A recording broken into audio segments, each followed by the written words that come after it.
Once upon a midnight dreary, while I pondered weak and weary over many a quaint and curious volume of forgotten lore, while I nodded, nearly napping, suddenly there came a tapping, as of someone gently rapping at my chamber door.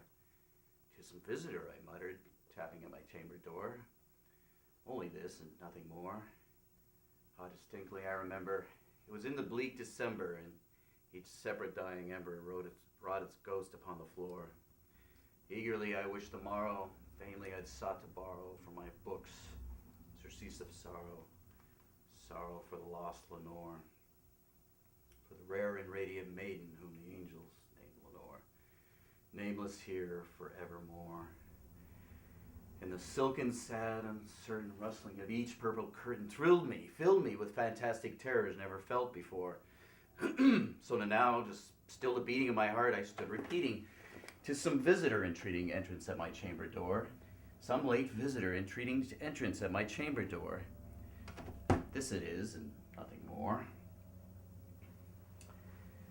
Presently my soul grew stronger, hesitating then no longer. "Sir," said I, "or madame, truly your indulgence I implore. But the fact is I was napping, and so faintly you came rapping, and so gently you came tapping at my chamber door, that I scarce was sure I heard you. Here I opened wide the door. Darkness there, and nothing more. Deep into that darkness peering, long I stood there wondering, fearing, dreaming dreams no mortal dared to dream before. But the silence was unbroken, and the stillness gave no token, and the only word there spoken was the whispered word, Lenore. This I whispered, and an echo murmured back, Lenore. Merely this, and nothing more. Back into the chamber turning, all my soul within me burning, soon again I heard a tapping, something louder than before. "Surely," said I, "that is something at my window lattice. Let me see then what thereat is, and this mystery explore. Let my heart be still a moment, and this mystery explore. 'Tis the wind and nothing more." Open here I flung the shutter, when with many a flirt and flutter, in there stepped a stately raven, of the saintly days of yore. Not the least obeisance made he, not a moment stopped or stayed he, but with mien of lord or lady, perched above my chamber door. Perched above on a bust of Pallas just above my chamber door, perched and sat, and nothing more. Then this ebony bird, beguiling my sad fancy into smiling,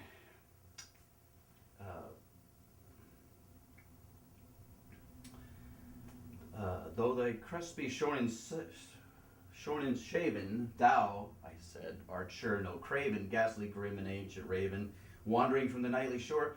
Tell me what thy lordly name is on the night's Plutonian shore. Quoth the raven, "Nevermore." Much I marveled this ungainly fowl to speak so plainly, though its meaning little relevancy, little meaning bore. For we cannot help agreeing that no living human being ever yet was blessed with seeing bird above his chamber door, bird or beast, upon the sculptured bust above his chamber door with such name as Nevermore. But the raven, sitting still on the pallid bust, spoke only that one word, as if his soul in that one word he did outpour.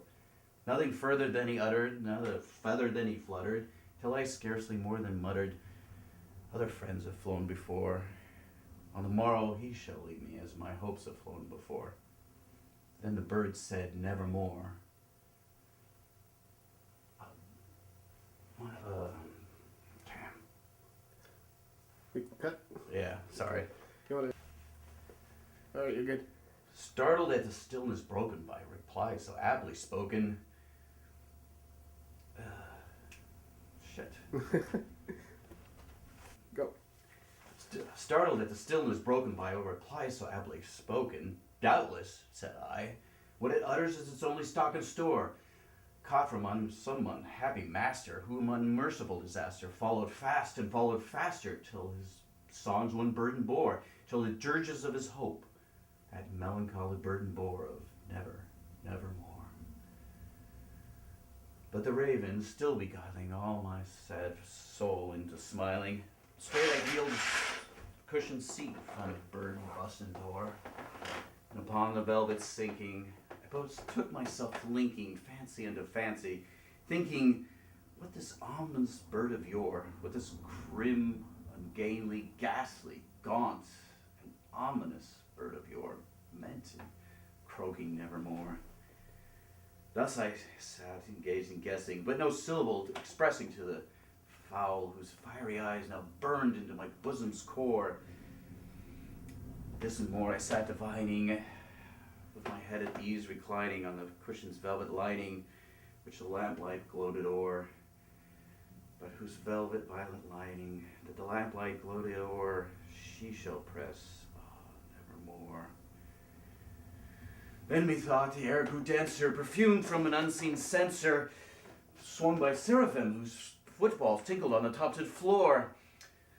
Wretch, I cried, by the God I have lent thee, by these angels he hath sent thee respite, and nepenthe from the memories of Lenore.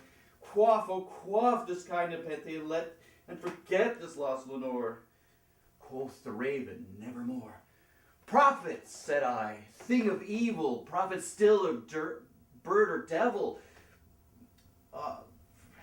on this home by horror haunted, on this desert land enchanted, tell me truly, I implore, is there balm in Gilead?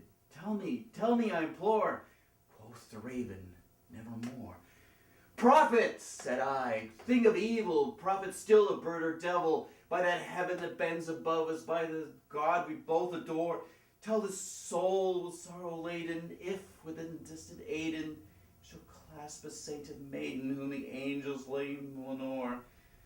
Clasp a rare and radiant maiden, whom the angels name Lenore. Quoth the raven, nevermore.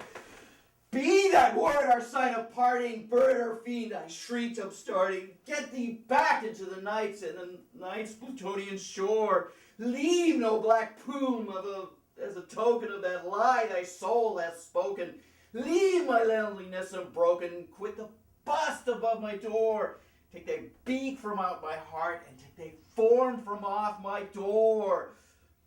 Quoth the raven, nevermore. Raven still is sitting on the pallid bust above my door, and his eyes have all the gleaming of a demon's that is dreaming, and the lamplight over him streaming throws his shadow upon the floor, and my soul from out that shadow that lies floating on the floor shall be lifted